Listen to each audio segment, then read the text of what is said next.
Baik, saya Debbie Elsa Mayori dari kelompok 3 akan menjelaskan tentang pemikiran Imam Al-Ghazali. Nah, pemikiran-pemikiran Imam Al-Ghazali ini diantaranya epistemologi, metafisika, dan etika. Nah, yang pertama yaitu epistemologi.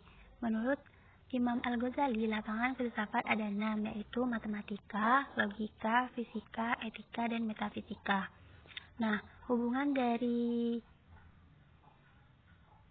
matematika, logika, fisika, dan lain sebagainya tersebut berbeda dengan agama. Ada yang berlawanan, ada yang tidak berlawanan. Al-Ghazali berpendapat bahwa agama tidak melarang atau memerintahkan untuk mempelajari matematika, karena ilmu ini adalah hasil pembuktian pemikiran yang tidak bisa diingkari dan sudah diketahui dan difahami. Logika menurut Al-Ghazali tidak ada sangkut pautnya dengan agama.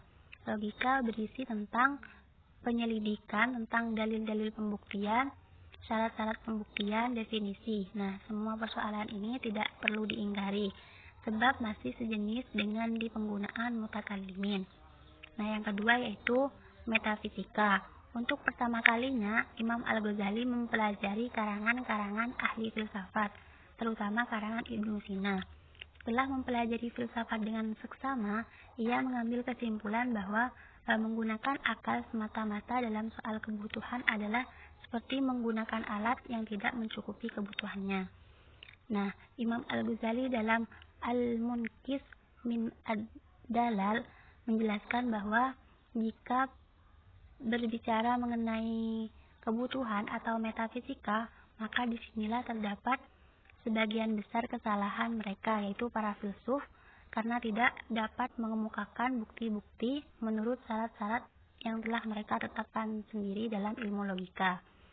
Nah, Imam Al-Ghazali meneliti kerja para filsuf dengan metodenya yang rasional, yang mengandalkan akal untuk memperoleh pengetahuan dan meyakinkan.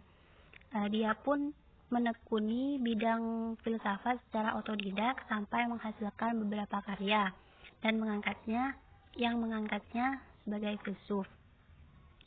Dan yang ketiga yaitu etika. Mengenai filsafat etika Al-Ghazali secara sekaligus dapat kita lihat pada teori tasawufnya dalam buku Ihya Ulumuddin. Dengan kata lain, filsafat etika Al-Ghazali adalah teori tasawufnya itu yang mengenai tujuan pokok etika Al-Ghazali. Nah, kita temui pada semboyan tasawufnya yang terkenal, yaitu At-Tahallud bin Al-Akhlaqihil A'la. Nah, maksudnya adalah agar manusia sejauh kesanggupannya meniru, merangkai, dan sifat-sifat kebutuhan seperti pengasih, pemaaf, dan sifat-sifat yang disukai Tuhan. Jujur, sabar, ikhlas, dan sebagainya. Nah, sesuai dengan prinsip Islam, Al-Ghazali menganggap Tuhan sebagai pencipta yang aktif berkuasa, yang sangat memelihara dan menyebarkan rahmat atau kebaikan bagi sekalian alam. Berbeda dengan prinsip filsafat klasik Yunani yang beranggapan bahwa Tuhan sebagai kebaikan yang tertinggi, tetapi pasif, hanya menunggu pendekatan dari diri manusia dan menganggap materi sebagai pangkal keburukan sama sekali. Nah, sekian penjelasan dari saya dari pemikiran-pemikiran Imam Al-Ghazali. Kurang lebihnya saya mohon maaf. Terima kasih.